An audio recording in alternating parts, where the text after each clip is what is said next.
Vinho, cerveja, suco ou água? Como acertar a bebida na hora das refeições? A escolha errada pode deixar a comida menos atraente e ainda fazer mal à saúde.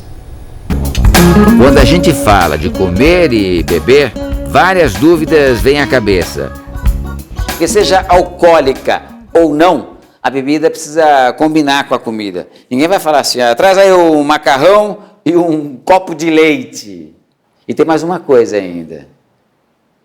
Nem tudo que é bom para o paladar é bom para a saúde. E fique atento, algumas combinações favorecem a absorção dos nutrientes, outras nem tanto. E o que não deve ser combinado? Por exemplo, alimentos ricos em cálcio, como é o queijo, o leite, o iogurte, com alimentos ricos em ferro, como é a carne, o ovo, as folhas verdes escuras. Por quê? Porque eles competem pela mesma absorção. E o que deve ser combinado? Um exemplo, sucos cítricos como laranja, limão, acerola são ricos em vitamina C e ajudam na absorção do ferro presente nos alimentos de origem vegetal, como feijão e a couve. Quem encontra o advogado Rodrigo na hora do almoço percebe que ele tem um cardápio balanceado. Bom, comida no prato e o Rodrigo tá chegando. Com licença. Aí fica à vontade, Rodrigo. Obrigado, Mike. Deixa eu ver como é que tá esse prato aí. Um prato saudável. Tá light, hein? Bom, pelo menos ele é mais saudável do que o antigo estilo de vida que eu tinha. Ele reconhece. Antigamente teria fritura aqui, teria um excesso de carboidratos, enfim. Rodrigo decidiu cuidar da saúde no prato e no copo. Depois que eu alterei a minha alimentação, parei de beber, parei de comer, parei de beber as coisas erradas. Um especialista recomendou que ele evitasse beber junto com a comida. Motivo? Beber e comer ao mesmo tempo atrapalha a digestão. Mito ou verdade? Depende. Podemos consumir líquido sim durante as refeições, mas tem que ser uma quantidade moderada, que não atrapalhe a digestão, que não dilua as nossas enzimas. Durante a digestão, precisamos da ação do suco gástrico do estômago. Ele ajuda no processo de digestão, além de ser responsável pela quebra e absorção de nutrientes. Quando ingerimos líquido em excesso durante as refeições, o suco gástrico fica diluído. Isso atrapalha a digestão e pode causar problemas de saúde.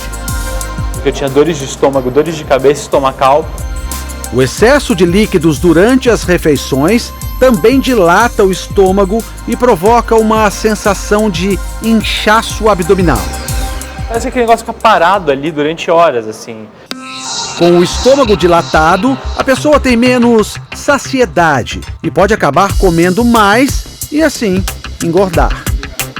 E é complicado isso, porque eu não percebi o quanto isso fazia mal. A quantidade máxima de líquido indicada durante a refeição é de 200 ml, o equivalente a um copo americano. Desde que parou de juntar bebida e comida e melhorou a alimentação, Rodrigo perdeu 13 quilos. É uma resposta muito saudável para mim a comer bem, enquanto comendo bem, não beber líquido. Então, qual é o melhor momento para ingerir líquidos, hein? Nós temos uma média de 6 refeições ao dia. Café, lanche da manhã, almoço, lanche da tarde, jantar. Entre essas refeições, a pessoa pode, por exemplo, tomar ali 2 copos de água para que a pessoa tenha um equilíbrio líquido do organismo e ajude também na saciedade da próxima refeição. Ou seja, comer sem sede também significa se alimentar na quantidade adequada. Água combina com o quê? Eu acho que a água é o coringa. Você tá certa, Ana Paula. Os especialistas garantem que a água combina com tudo. Eu não vejo um alimento que você não possa, em paralelo, tomar água, até sopa, né? Por que não? Combina com tudo e faz bem. Os minerais da água contribuem para a melhor digestão das fibras, por exemplo. Agora, o importante é ficar atento à quantidade. A Organização Mundial de Saúde preconiza 2 litros de água ao dia para um adulto e uma média de 8 a 10 copos de água. Mas atenção, a regra não vale para a água com gás. A água com gás ela acaba sendo mais ácida, o gás ele pode atrapalhar um pouco a nossa digestão, sempre que preferir é melhor a água natural. Eles chamam a atenção pela cor, pelo sabor. Parecem a bebida ideal para um dia quente. Afinal, suco de frutas é sempre saudável? Mito ou verdade? Mito. Uma pessoa diabética, por exemplo, ela, se tomar um excesso de suco, ele pode não ser saudável, aumentando a sua glicemia. Uma pessoa em dieta, ela pode não saber que o suco tem mais calorias até do que o prato principal. A bebida feita de frutas combina muito bem com quase tudo no café da manhã. Mas na hora do almoço ou do jantar, será que os sucos são bem-vindos também? Hoje a gente veio ver de perto como é que é o almoço da Mariana, que adora suco e de vez em quando, não é sempre não, come assim arroz, feijão, tem um prato mais caprichado. Nesse dia, bom, ela não toma um suco de laranja, nem de cupuaçu, nem de nada mais pesado. Você escolhe o de limão. Eu escolho de limão. Mariana corta o limão e bate com água, hortelã e adoçante. Depois de coar, o suco está pronto para acompanhar o prato de arroz, feijão, bife e legumes. Me sinto muito bem. E, aliás, prefiro até comer utilizando o suco de limão do que não tomá-lo. Ele ajuda muito no processo digestivo. Se sente melhor? Muito. A Mariana está certa. Segundo os especialistas, sucos de limão, laranja e abacaxi são os mais indicados para harmonizar com o prato predileto do brasileiro. Os 3 tipos de suco têm certa ou muita acidez. Estou comendo um arroz e feijão, por que não tomar uma limonada, aquele gostinho especial junto com a refeição? No caso do abacaxi, eu estou falando daquele abacaxi saboroso, né? Docinho e azedo. Ele vai muito bem com carnes, porque também ajuda na digestão, né? Mas atenção! Quanto menos açúcar, melhor. O de limão ainda a gente tem por hábito colocar um pouco, mas quanto mais a gente reduzir, melhor. E aproveitar mais o sabor da fruta e menos o do açúcar.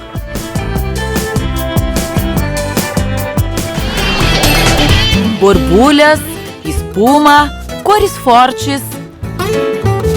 Todo mundo sabe que isso tem tudo a ver com refrigerante. Mas e refrigerante? Combina com o quê?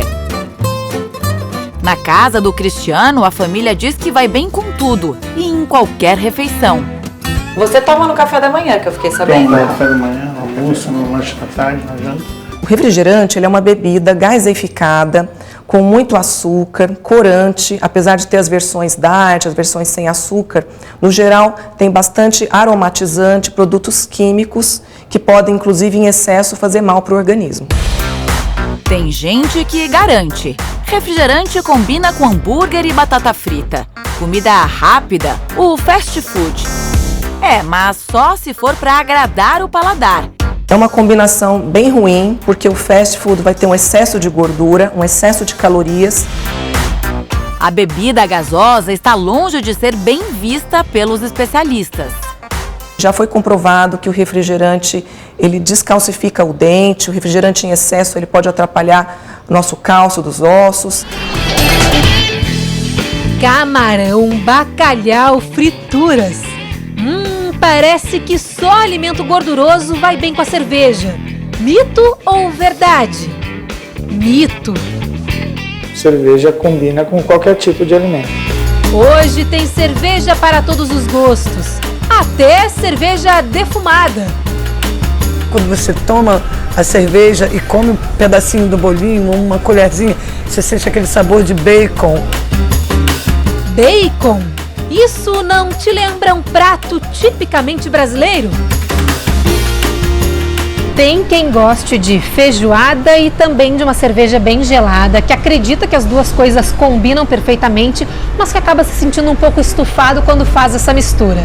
Mas aí os cariocas inventaram uma solução para esse pequeno probleminha e transformaram tudo isso em petisco. Acreditem, existe por aqui o bolinho de feijoada. Se é feito de feijoada, deve combinar com cerveja.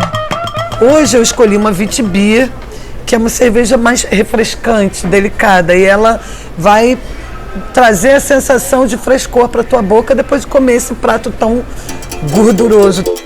Mas cuidado com a saúde, hein?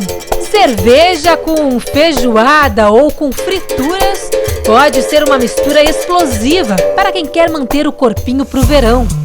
Uma latinha tem em torno de 150 calorias. Lembrando que quem toma 10 latinhas toma 1.500 calorias só se ficar na latinha, fora os petiscos, aquilo que se come junto. Elegante, refinado. Muita gente acha que o vinho tem a ver com elitismo, com ostentação, exibicionismo, mas o vinho não é nada disso. O vinho é para ser consumido, para ser apreciado e qualquer pessoa pode fazer isso. Quando a gente fala de uma bebida cheia de aromas, como é o vinho, o mais importante é saber como ressaltar esse sabor com a combinação perfeita no prato. Um prato pode se sobressair ao vinho e vice-versa. Então a gente tem que ter alguns cuidados na hora de escolher um peixe, um frango, uma carne vermelha para acertar em cheio, né? Para fazer a harmonização como ela deve ser feita. Convidamos o Victor para fazer o teste com 3 carnes diferentes: o peixe, o frango e a carne vermelha. Primeiro com o peixe. Nesse caso aqui, se ela for comer um peixe, melhor opção é o branco. Melhor opção, um vinho branco, né? O vinho branco combina muito bem com pratos à base de frutos do mar ou saladas, né? Pratos mais leves. Atenção! Na hora de harmonizar o peixe, o vinho branco mais indicado é o da uva Sauvignon Blanc. E a bebida não pode estar gelada demais, apenas refrescante. Essa acidez que vai harmonizar com a acidez do peixe. É por isso que ele tem que estar fresco. Essa acidez, com a temperatura muito baixa, ela desaparece, assim como os aromas do vinho também. Vinho branco só combina com peixe e pratos delicados? Mito. Tem vinho branco forte, que combina com pratos fortes, e vinho branco suave, que combina com pratos mais suaves. Agora a dica do vinho que combina melhor com aves. É uma carne que suporta bem vinhos brancos e vinhos tintos também, desde que não tenham muita estrutura. Esse, por exemplo, que nós temos aqui na mesa. Aqui nós temos um Pinot, né? Um Pinot Noir é uma uva com um teor de taninos um pouquinho mais baixo. Tanino é um dos componentes mais importantes do vinho. Ele está presente na casca e na semente da uva e é responsável pela qualidade e longevidade da bebida. O vinho da uva Pinot Noir tem uma concentração de tanino ideal para combinar com a carne do frango. Já com a carne vermelha, a dica são os vinhos tintos com alta concentração de taninos, como os feitos a partir das uvas Cabernet Sauvignon, Merlot e Malbec. Por exemplo, uma picanha, né? A picanha é uma carne muito macia, é uma carne que tem uma capa de gordura muito interessante e a gente precisa ter ali um vinho Malbec, por exemplo, né? O Malbec combina muito bem porque é uma uva macia, com uma acidez boa, isso vai ajudar a limpar o nosso paladar. E com o churrasco? Ali cabe muito bem um Cabernet Sauvignon, um vinho de médio corpo. E com a mais nobre das carnes, o filé mignon. Vinho mais elegante. Quando a gente fala em vinho elegante, a gente remete à França. Então o filé mignon, que é uma carne magra, com um vinho francês de Bordeaux, da região de Bordeaux, é um espetáculo de harmonização. Mas o vinho tem um teor alcoólico alto e mesmo harmonizado com as refeições, os especialistas aconselham a não exagerar na dose.